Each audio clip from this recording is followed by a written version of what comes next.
So next we're going to hear from Sabrina, and Sabrina is a research consultant and doctoral researcher at the London School of Economics. And Sabrina is going to be talking to us about assessing race in evaluation studies and trials. So the kind of challenges and risks and some recommendations for how to assess race. Thank you so much for being here with us, Sabrina, and over to you for about 20 minutes or so. So yeah, thanks for the introduction, Rain, and hi everyone. I'm Sabrina, one of the Race Equity Associates at YEF, and I'm also a PhD researcher in social and cultural psychology, which you will notice throughout this talk at the London School of Economics. So during this talk, we will explore issues around measuring race and ethnicity in evaluation trials. And as we've heard before, YEF has made strong commitment to race equity, and this commitment requires accurate data on how race, ethnicity, and experiences of marginalization influence the effectiveness of interventions. So this conversation has to sit within the broader context of systemic inequities in our society. Daniel shared some insights into how this looks in the criminal justice system, so I won't repeat that. But when we measure race and ethnicity, we should always do so with this broader context in mind.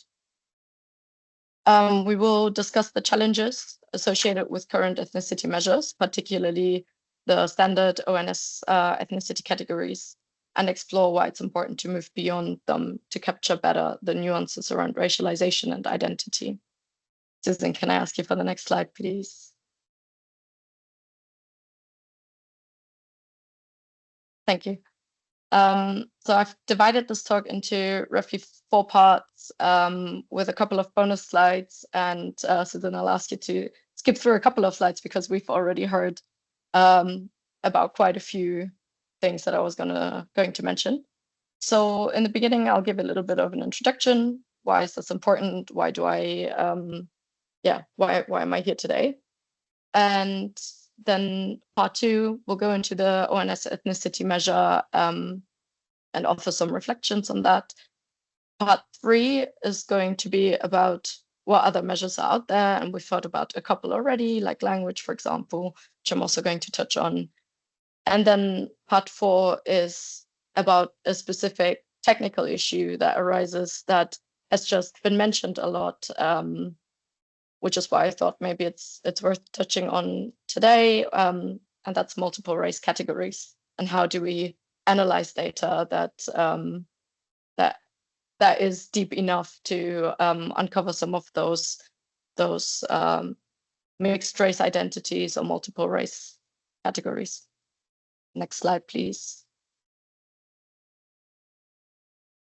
So yeah, I think we've heard about YEF's race equity commitment today. So just one part to mention is that challenging the role of racism is definitely part of what we do within the evaluation trials, but also have to be part of the intervention.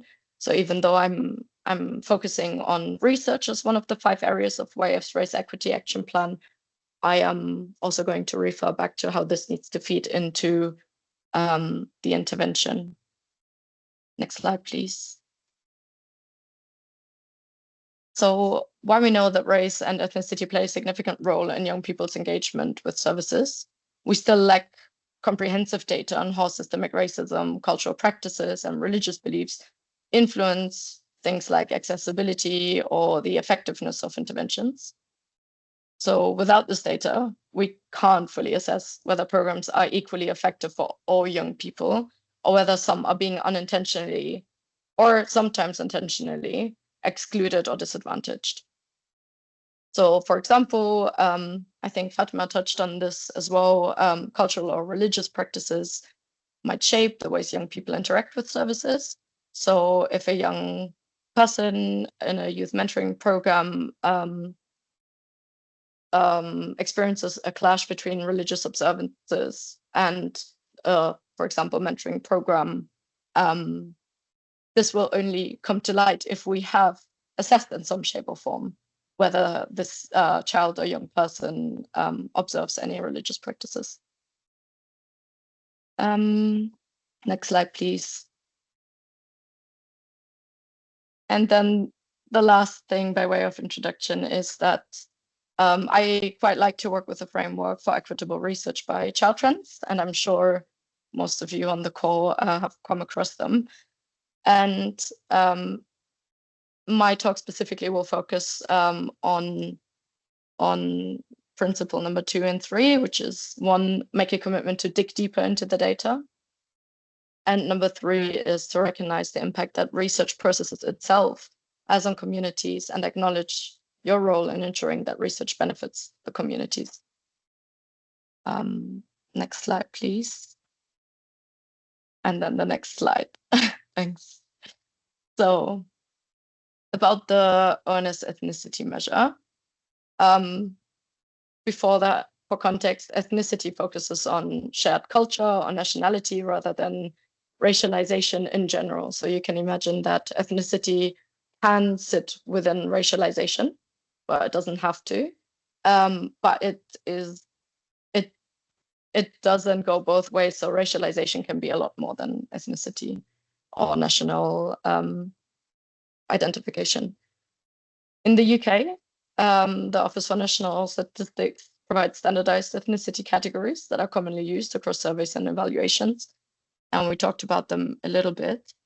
Can you go to the next slide, please?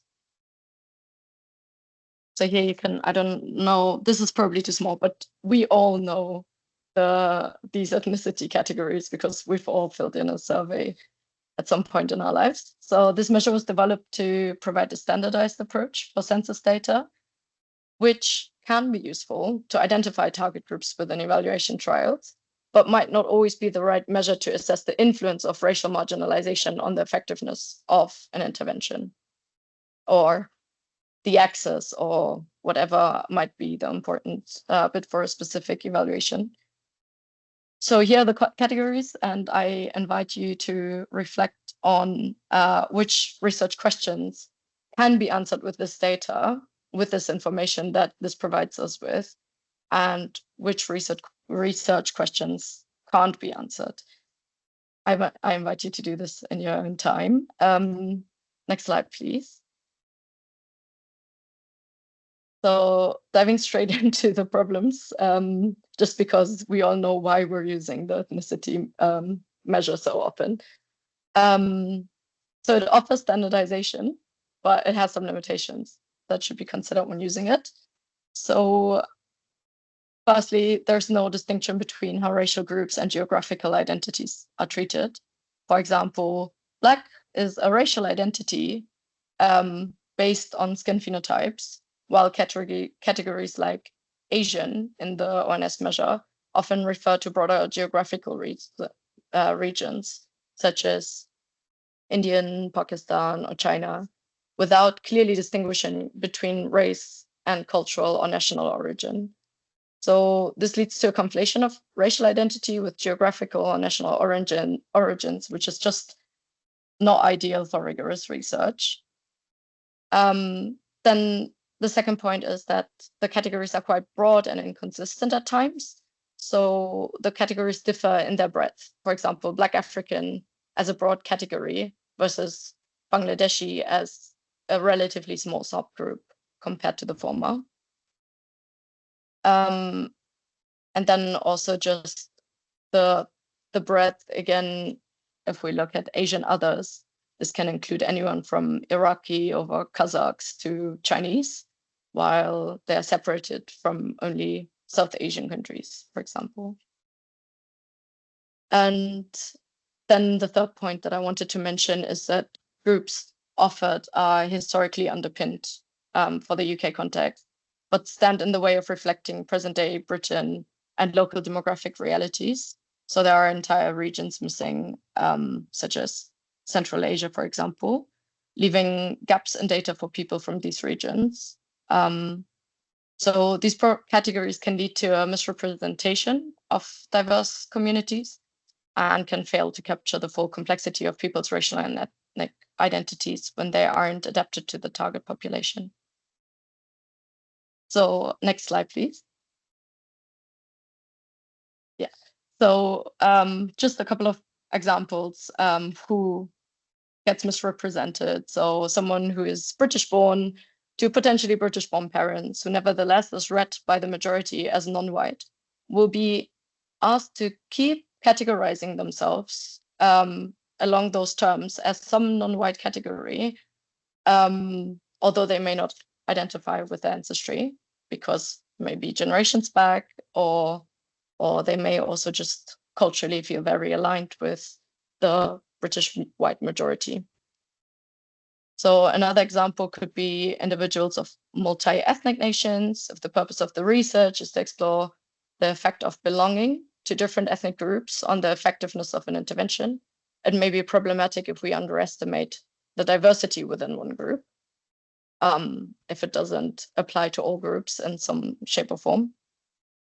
And then the third example is that the other group, sometimes there is a distinction between Arab and others, but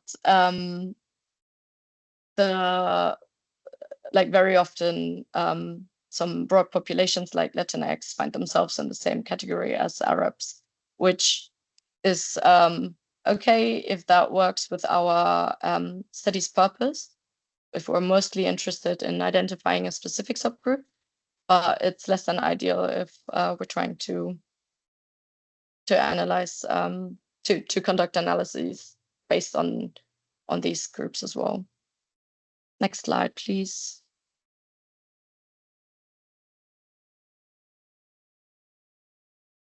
Thanks. So the risks of getting it wrong, briefly, one risk is just the lack of validity of the analysis that we're conducting. So the conflation of race, nationality, and the other conceptual shortcomings of the measure may lead to misleading conclusions or generalization.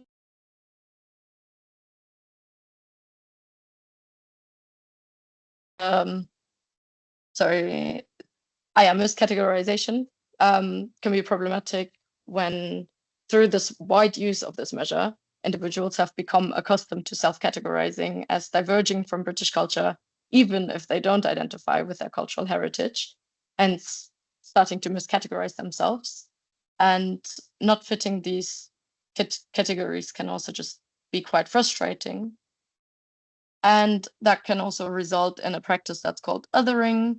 So where people are labeled as culturally distinct from the majority, this can, again, perpetuate stereotypes or reinforce racialized identities that are not reflective of an individual's actual experience. So the conclusions on the ONS measure is it can be helpful, but it must be clearly understood as a measure of cultural identity and adapted to the local context.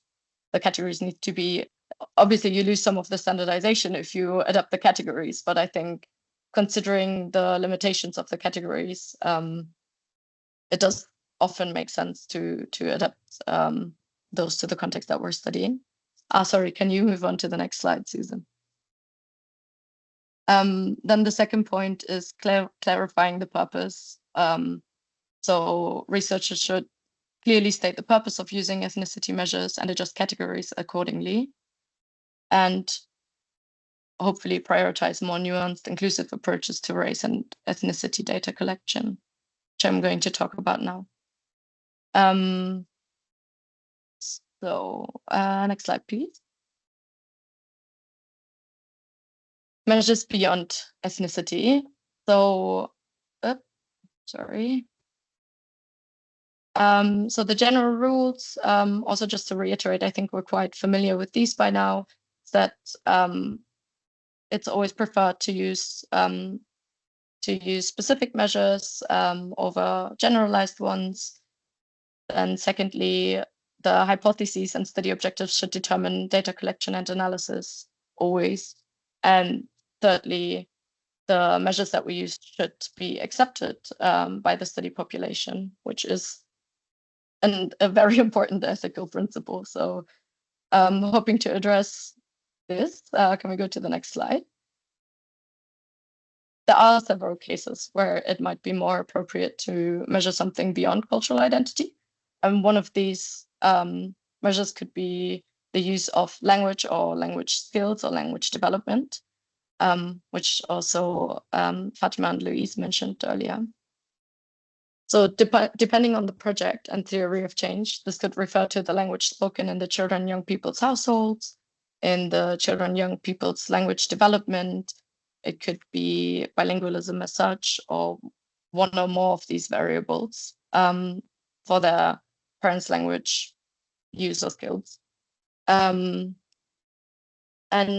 language skills will be easiest to measure in the languages where tools for language development have been developed, but this won't be the case for all languages that we encounter in our studies population. In that case, categorical data will have to do, which can be collected through self-report. Language does play an important role in identity and social integration, with direct implications for how children and young people interact with interventions. There are theoretical frameworks like Bourdieu's linguistic capital that reminds us that language proficiency or lack thereof can signal access to social and economic resources and status. In practical terms, language may affect participation in interventions and evaluation trials, especially if resources are not available in the participant's first language. And as we've already heard about an example, I think we can move on to the next slide. Thank you. So another important measure to include could be the resident status and no recourse of public funds. This can be critical for understanding how structural and institutional barriers disproportionately affect certain groups. For interventions in hyperlocal areas where migrant communities are concentrated, assessing resident status can uncover some of the specific barriers to access.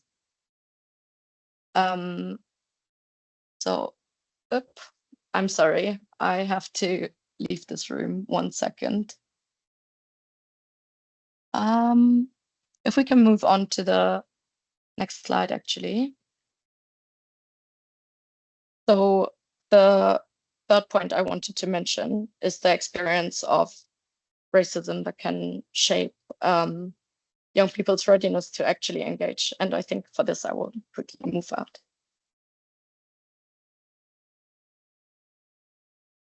Sorry about this. Okay, so we mentioned already that there can be an issue with trust in institutions, and I think for that it's quite important to actually measure the experience of racism, where we find a basis for this in critical race theory that reminds us that systemic and interpersonal racism can be quite pervasive, impacting well-being and trust. There are studies on that describe how the experience of racism can be a mediator for some of those relationships that we know about between trauma and mental health and physical health as well. So one example application could be an intervention that's addressing youth violence that could consider how experiences of racism intersect with trust of law enforcement or the engagement with mentors.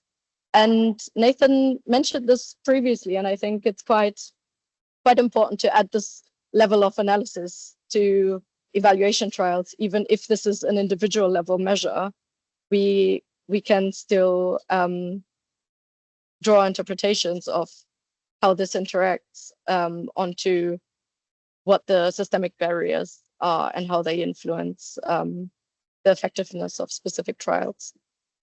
Moving on to self-identification on the next slide. Self-identification can be used as in self-identification could be in terms of ethnicity, can be in terms of race. And that empowers participants by recognizing their agency and defining who they are. And With that, we have social identity theory that illustrates how identity is both self-constructed and shaped by social systems. So I think it's important to acknowledge that there are both sides to this, where self-identification can be a quite important counter narrative if we're, for example, using the ONS ethnicity measure. So for YEF, incorporating self-identification alongside standard categorizations can reveal intersections and complexities that are sometimes missed in predefined categories. For example, allowing participants in a sports intervention to describe their identity in their own terms may uncover factors influencing engagement and outcomes that aren't visible through fixed classifications, which are interpreted through our own lenses. So in terms of next steps, on the next slide, please. Thank you. So one of the next steps must be validating those subjective and objective measures of racial and cultural identity, heritage, and many others. As mentioned by Fatima previously, there is a huge gap in what kind of measures are available. Some of them have been validated in the US, but the US context is not the UK context, and these measures need to be validated in the context where they are used, and this can be part of the evaluation trial. And there are brilliant examples of how even single item measures are validated within a research project, and this could become more common practice, I would say. Then another point would be to further the explorative qualitative research on race measurement in evaluation trials. We heard a bit about that, so I'll leave it. And then engaging communities before data collection. So that I do want to emphasize, because I think there's something to be gained from having people engaged from before data collection. If we only ask people during a pilot, for example, we will have progressed quite a bit on what the scaffold of the following evaluation trial is. So being able to go into the communities and ask people who are going to form part of the target population how our measurements fly with them, that will make the that will hopefully help with making everything a bit more adapted to the target populations and including them in our data, and ensure that they're not just blind spots that just drop out for some reason. And finally, I would say piloting is key. Testing questions and methods with diverse groups will ensure they are culturally and linguistically appropriate. For example, using respectful terms like Romani people instead of outdated or offensive labels can build trust and encourage participation instead of being taken aback by a questionnaire that uses a racial slur instead. So hopefully by prioritizing these steps, we can create evaluations that are not only methodologically sound, but are also like truly equitable and reflect the communities that we serve, but also take a more activist approach towards equitable systems. And then I've added some bonus slides at the end as the part 4 about multiple race categories. Susan, if you can just skip through the next 3 or 4, because I don't think we need to go through all of them, because a lot of this will be quite common knowledge. If you skip one more. So when we have multiple race categories, one last thing I just wanted to mention is that there are different approaches to analyzing this data. And one main question that keeps coming up is about what if my subgroups are not big enough?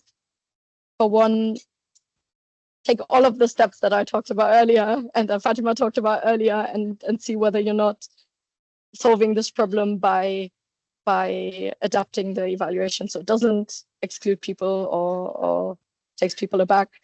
But then also, if we end up with this data, what do we do? And there are different approaches to aggregate data. It's it's never quite ideal. You always lose some of the depth of what the data can tell you.